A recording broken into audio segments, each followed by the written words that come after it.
Assalamualaikum dan salam sejahtera kepada para pendengar ya.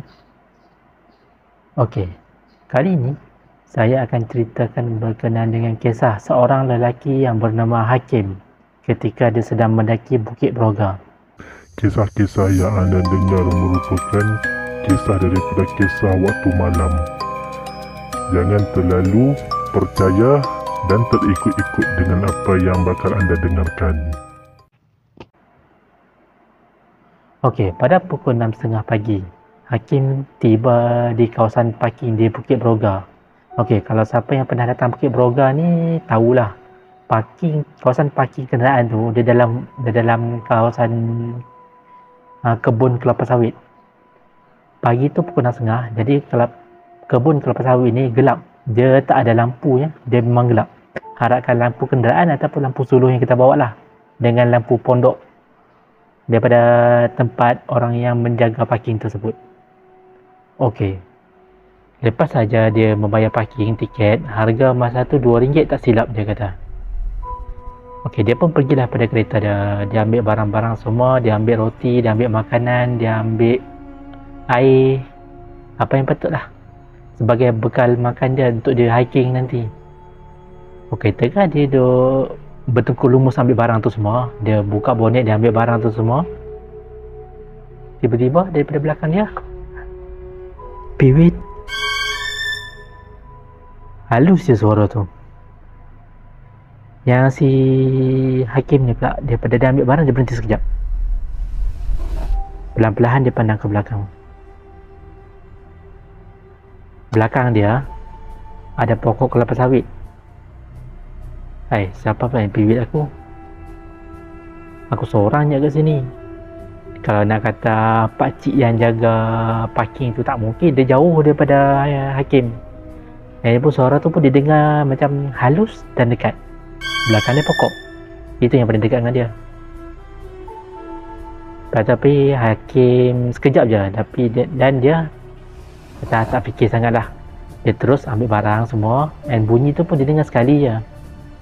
Dia ambil barang semua, dia tutup balik bonet, dan dia pun start hiking. Okey, all the way sepanjang perjalanan dia hiking ke puncak Bukit Broga, tak ada apa-apa kejadian yang pelik lah berlaku. Sebab pagi tu pukul 6.30 pagi, Bukit Broga ni meriah dengan orang. Maksudnya bukan Hakim seorang lah, ramai lagi orang lain. Sebab sejujurnya saya sendiri pun pernah pergi Bukit Broga tu. Kalau pagi tu memang ramai, macam ada kenduri atas puncak Bukit Broga tu. Okey, berbalik pada kisah Hakim tadi. Pukul 8.30, anggaran dia lebih kurang pukul 8.30, dia sampai ke puncak terakhir Bukit Broga. Okey, di puncak terakhir Bukit Broga ni, bila Hakim sampai saja, dia orang kata relax sekejap. Dia duduk relax sekejap, dia makan, dia minum sikit, dia baring sekejap, ambil masa sikit, dia nak rehat. Sebab lepas tu dia nak teruskan lagi perjalanan dia, pergi daki lagi satu gunung yang bernamanya di sini. Okey, nama gunung tu Gunung Tok Wan. Maksudnya gunung tu mungkin dekat je lah dengan Bukit Broga. Tapi berdasarkan apa yang si Hakim ni tulis, jarak ke Gunung Tok Wan tu lebih kurang 6 km. Saya pun tak tahulah, sebab saya pun tak pernah hiking sampai ke Gunung Tok Wan tu. Saya pun hiking sampai ke puncak Bukit Broga. Itu pun saya dah mengah. Kalau macam Hakim ni, dia memang suka hiking, jadi tak apalah. Okey, selepas saja dia berehat dekat puncak Bukit Broga tu, dia teruskan perjalanan dia ke Gunung Tok Wan tu. Okay, all the way sepanjang perjalanan tu, dia kena melalui beberapa batang pokok besar. Okay, pokok-pokok besar ni, kalau kita tengok apa yang Hakim gambarkan, dia macam pokok yang ada dalam cerita seram, yang mana yang Pontianak duk suka bertenggek atas pokok tu. Lebih kurang lah.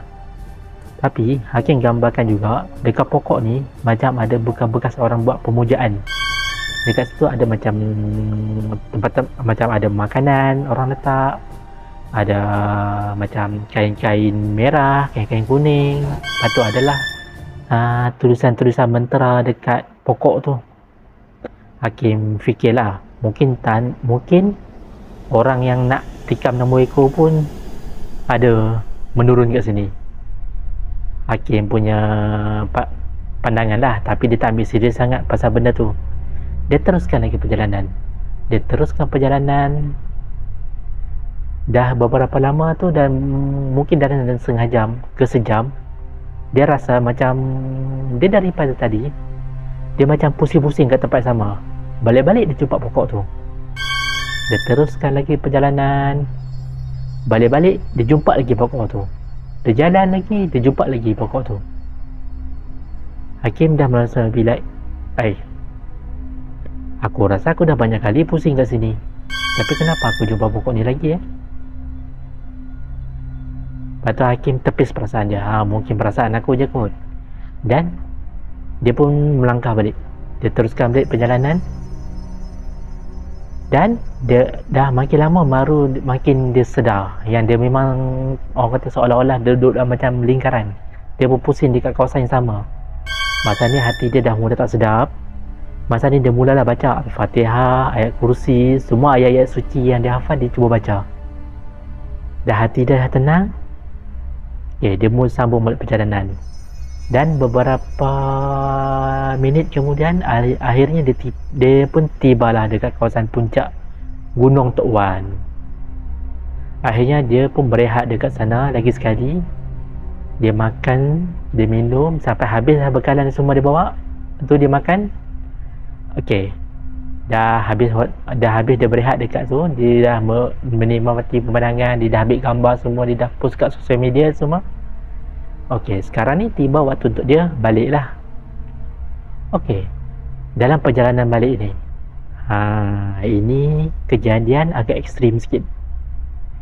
Dalam perjalanan dia balik ni, sekali lagi dia rasa dia seolah-olah macam berpusing dekat lingkaran yang sama.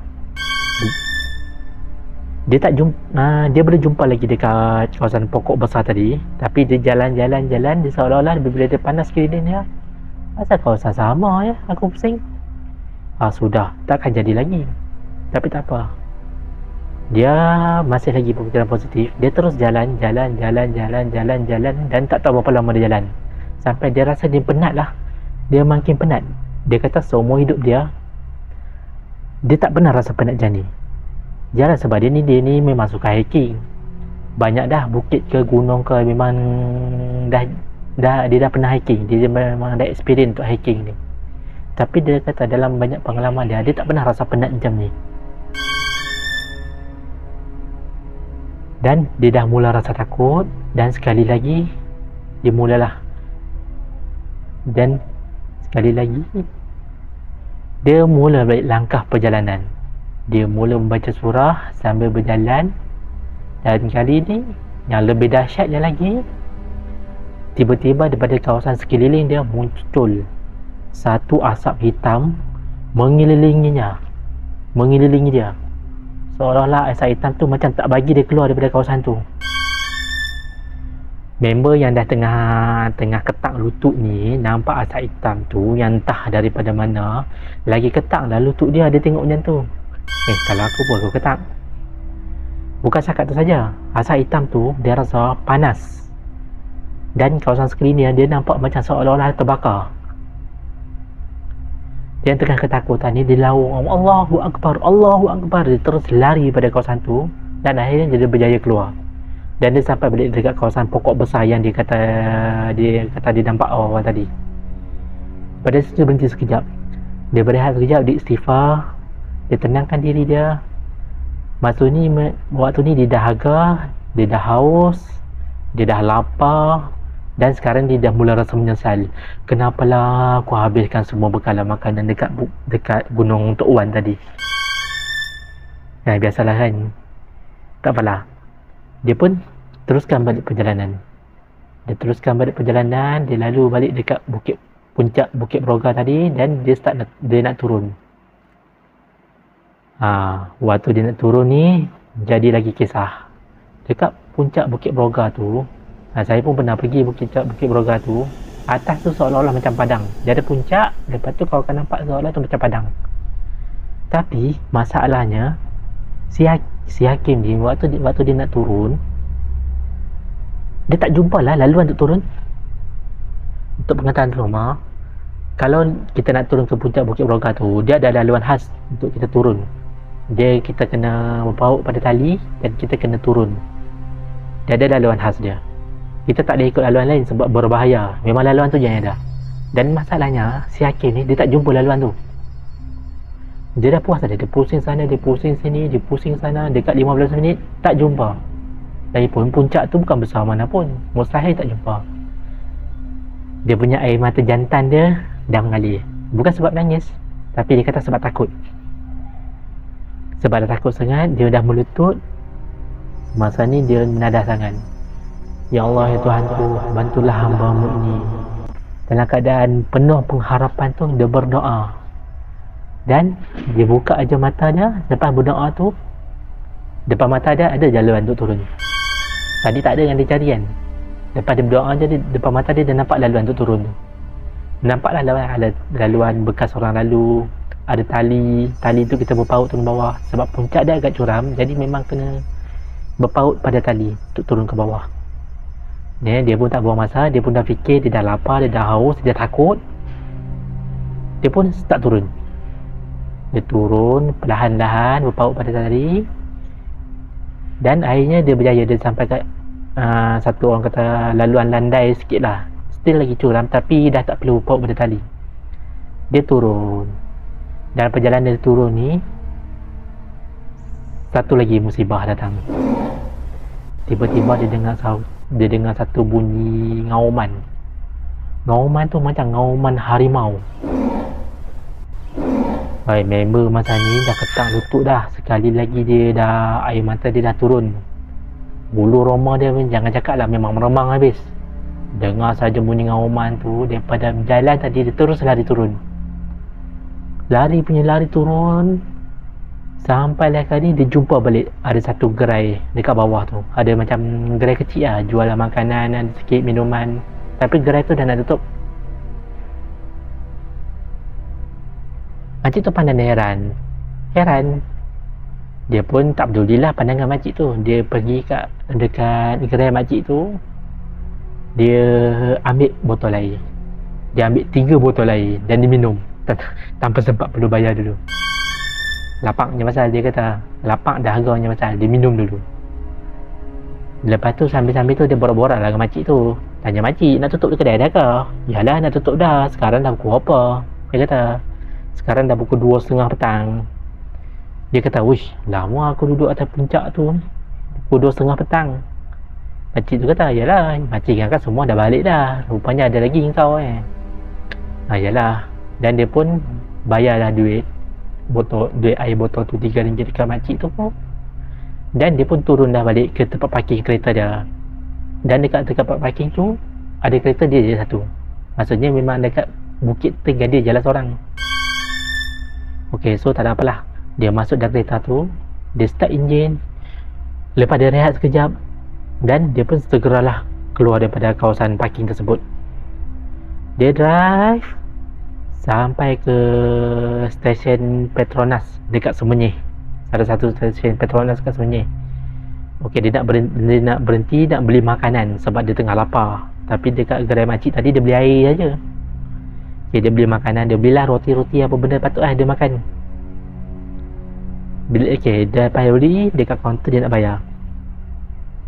Okey, part ni aku rasa kelakar sikit.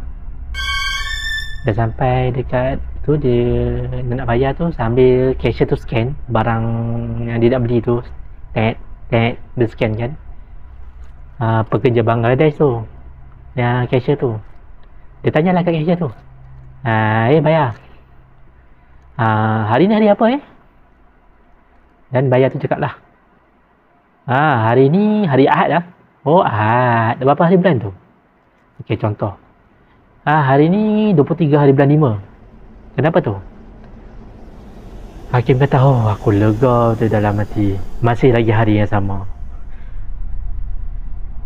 Bukan dah seminggu duduk di atas puncak tu. Risau juga aku. Kokok lah aku dah pusing-pusing seminggu atas tu kan.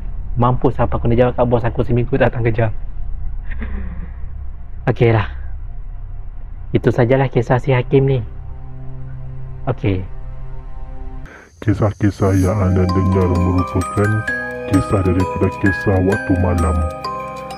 Jangan terlalu percaya dan terikut-ikut dengan apa yang bakal anda dengarkan. Dulu, Bukit Broga ni pernah digemparkan dengan kehilangan seorang budak lelaki yang dia dakwa dia dibawa masuk ke alam bunian dan diajak untuk berkahwin di sana lah, tapi dia tolak. Saya tak pasti kebenaran cerita budak ni, tapi budak tu hilang seminggu dekat atas puncak Bukit Broga tu. Seminggu hilang. Yang mana atas puncak Bukit Broga tu tak mungkin lah orang boleh hilang seminggu. Sebab first, puncak dia tak besar mana. Dia macam padang yang luas. Kalau kau hilang atas puncak tu, kemungkinan kau jatuh bawah ataupun itu je lah kemungkinan, sama ada kau mungkin jatuh ke bawah. Tapi lepas dia hilang seminggu tu, orang jumpa pembalik dia atas puncak yang sama seminggu juga, dalam keadaan lemah lah. Itu je lah kisah sedikit pasal puncak Bukit Broga. Okey, terima kasih dan Assalamualaikum.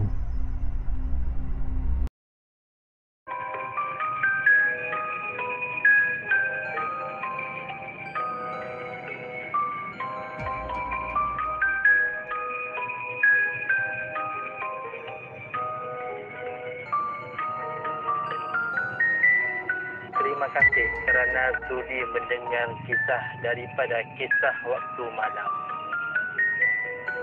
Kita akan jumpa semula pada kisah yang lain. Sekian, terima kasih.